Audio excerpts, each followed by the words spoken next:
Finalmente chegou Duna 2 e já tem gente falando. É o melhor filme do ano.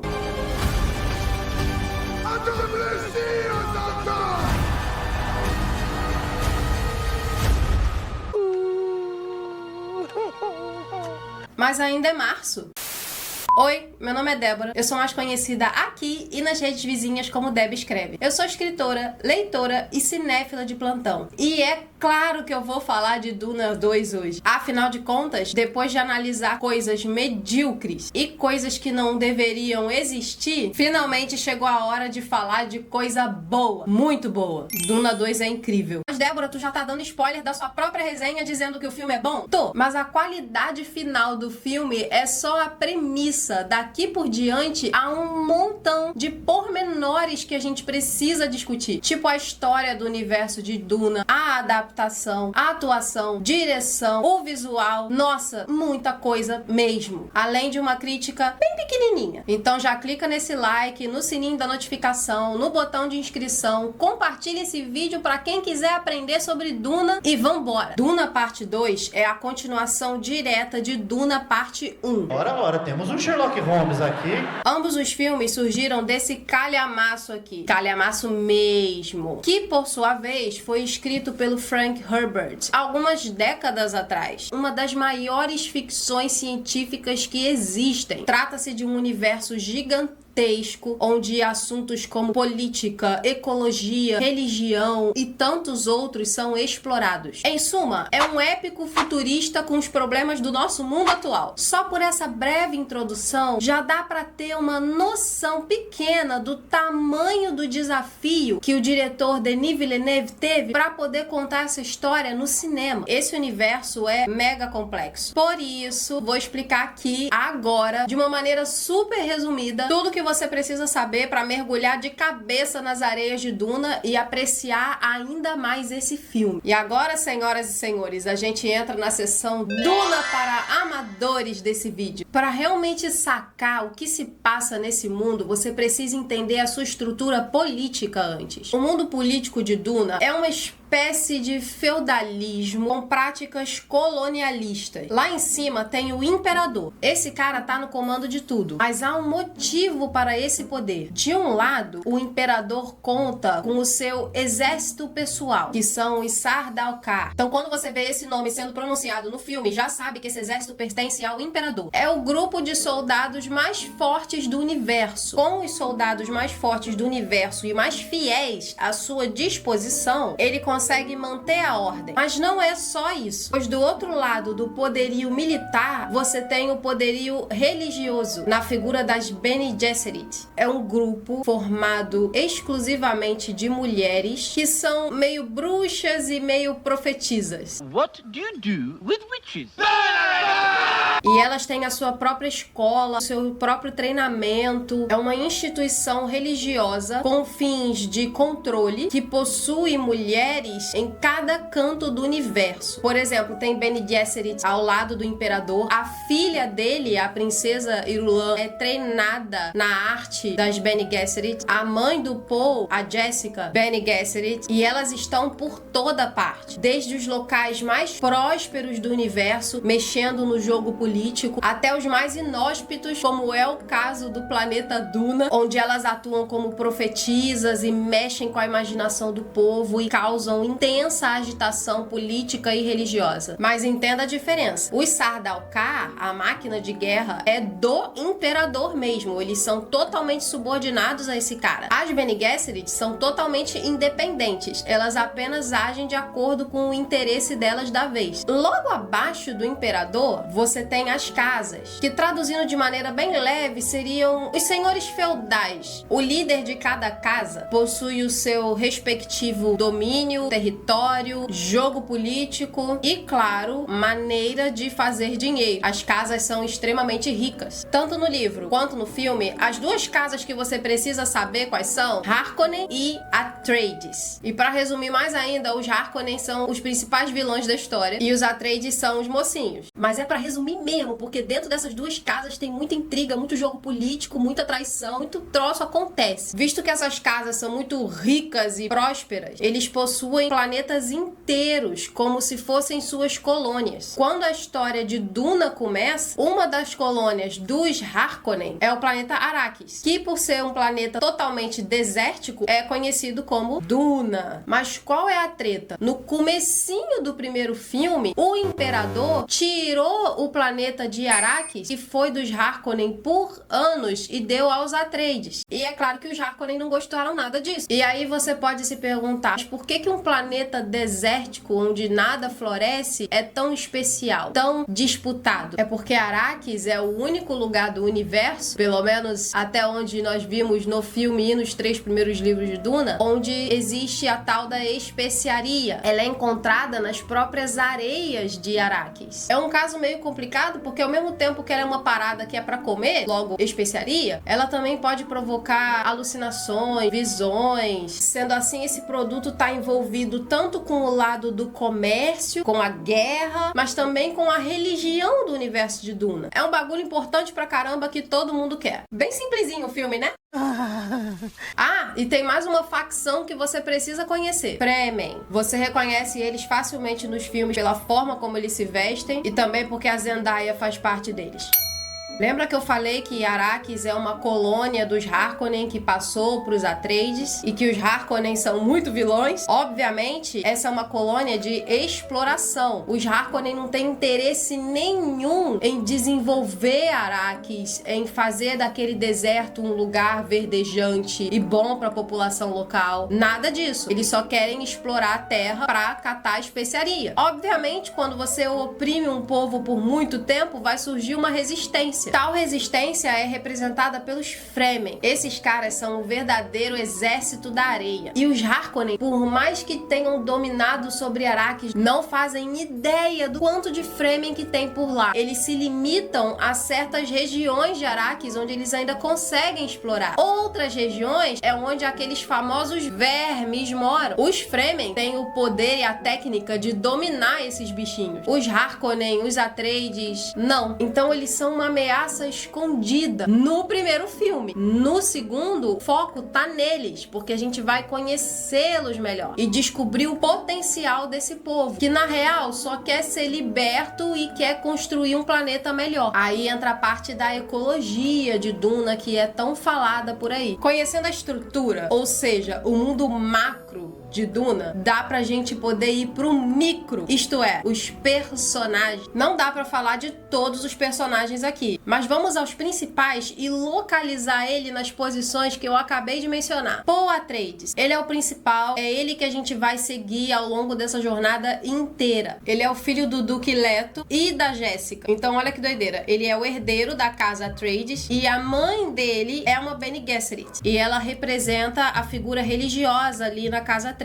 Do outro lado das casas tem o Barão Harkonnen, é ele que comanda tudo dos Harkonnen, e os 2 sobrinhos dele, o Rabban, que é o cara que tá atualmente comandando Arrakis, e o Feyd Rautha, e que o Barão tem vontade que seja o seu sucessor. Por fim, lá do lado dos Fremen, tem o Stilgar, que é o líder dos caras, e a Shani, que exerce extrema importância na vida do Paul. Ele literalmente tem visões com ela no primeiro filme, ainda que não a conheça. A partir daqui, é zona de spoiler, galera. Então, serei o mais breve possível. No primeiro filme, a história começa com o pessoal da casa Atreides indo pra Arrakis. E eles se estabelecem lá, tá tudo certo, até que acontece uma traição e aparecem os Harkonnen lá. O Duque morre. E a Jéssica e o filho Paul conseguem fugir, mas eles são dados como mortos. E isso é basicamente o que acontece no primeiro filme, que é bastante fundado na parte política, de intriga e o lado mais sutil da guerra. O filme 2 é diferente. A guerra, ela não é nada sutil, ela tá acontecendo o tempo inteiro e entra com força a parte religiosa. Sendo uma continuação direta do primeiro, o Paul e a mãe dele estão pelo deserto. E eles dão de cara com quem? Os Fremen. Além de serem soldados formidáveis e terem a sua própria cultura postura ali de preservação de água, por isso que você vê no filme aquelas cenas dele tirando água até dos mortos, os Fremen são profundamente religiosos, porque aquela ideia de quanto mais provação você passa na vida, mais você tende a buscar um poder além de você. Mas quem alimenta a religião dos Fremen ao longo de séculos são as próprias Bene Gesserit. E essas mulheres fazem duas coisas. Uma, elas enviam profetisas em todos os lugares. Tem Bene Gesserit entre os Fremen. A profecia principal é que vai chegar um dia em que os Fremen vão ser libertos e Arrakis vai mudar de um planeta desértico para um planeta verde. Ou seja, o sofrimento da galera vai acabar. E isso através de um Messias, que lá eles chamam de Kwisatz Haderach. E ainda tem mais uma terceira coisa que elas fazem, que é fazer as suas profecias se cumprirem. Percebe como elas não são meramente profetas, elas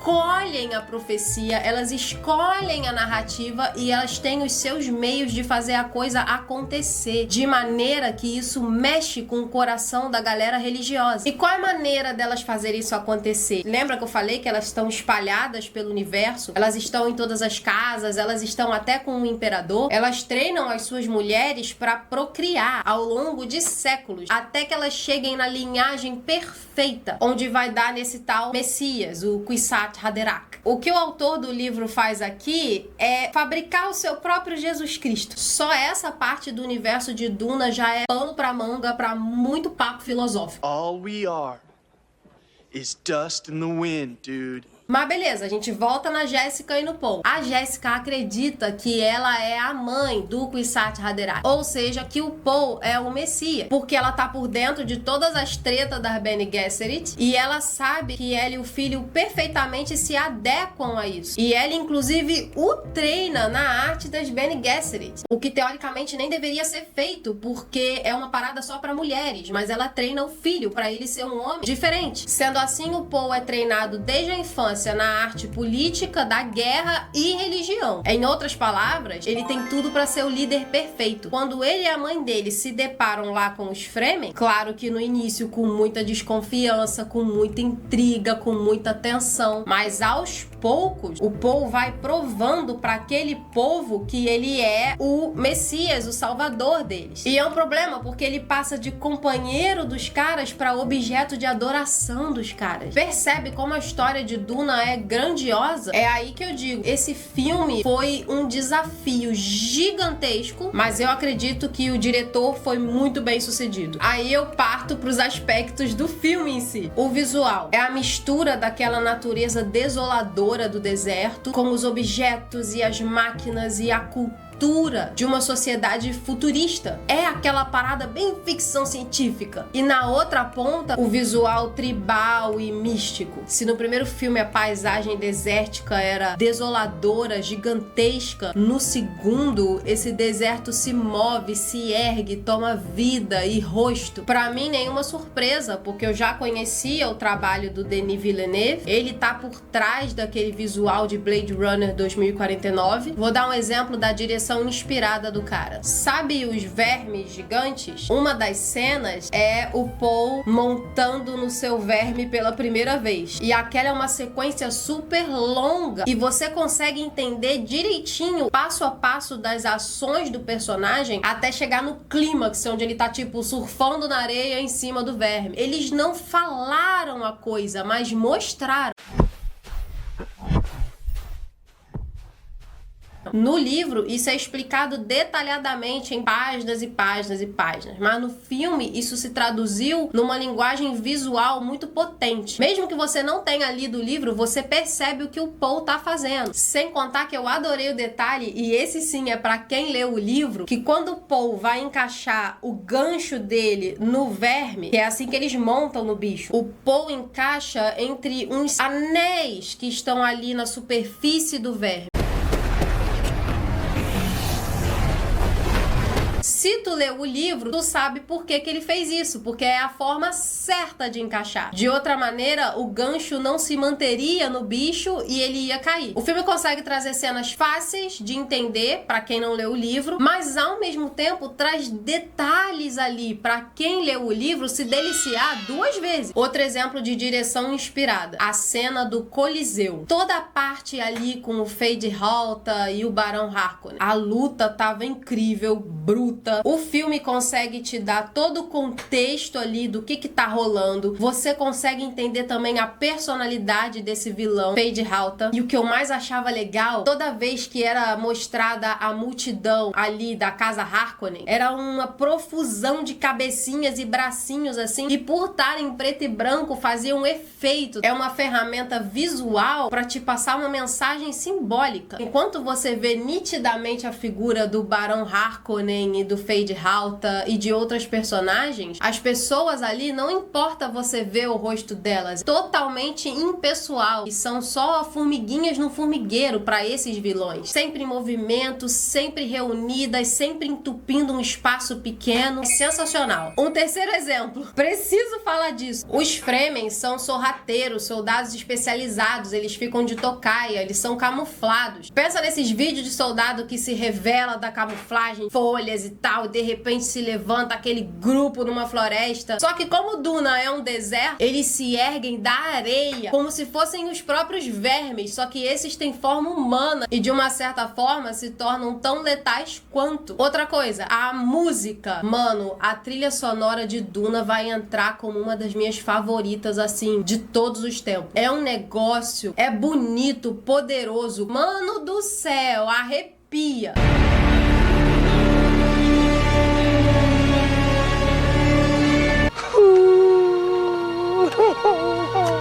Com tudo isso, me resta falar das atuações e das adaptações que foram feitas do livro pro filme. Não teve atuação ruim, né? Com um elenco desse não tem como. Mas eu destaco a Rebecca Ferguson, que faz o papel da Jéssica, mãe do Paul. Ao mesmo tempo, ela é assustadora, no sentido de que é misteriosa, você não sabe o que tá se passando na cabeça dessa mulher. Ela tem o lado dela de mãe, ao mesmo tempo que ela é a Bene Gesserit. Ela é a Bene Gesserit mais humanizada de todas, e é justamente ela a mãe do Messias da história. Ela é ultra manipuladora, porque é ela que tá ali plantando ideias religiosas na cabeça dos Fremen o tempo todo. Eles já tinham essa ideia. Durante séculos tinha a Bene Gesserit ali profetizando. E a Jéssica vai lá e reforça tudo. Destaco também o Stilgar, que é o líder dos Fremen, interpretado pelo Javier Bardem. Apesar de ser um personagem duro, né, de feição pesada e cheio de responsabilidade, ele é o cara que, junto com a Jéssica, agita a multidão. Porque enquanto a Jéssica profetiza, ele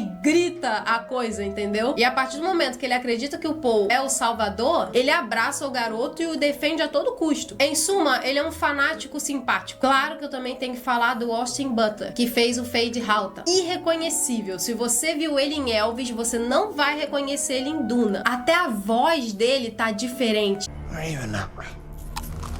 Centímetro a centímetro, ele é aquele vilão 100%.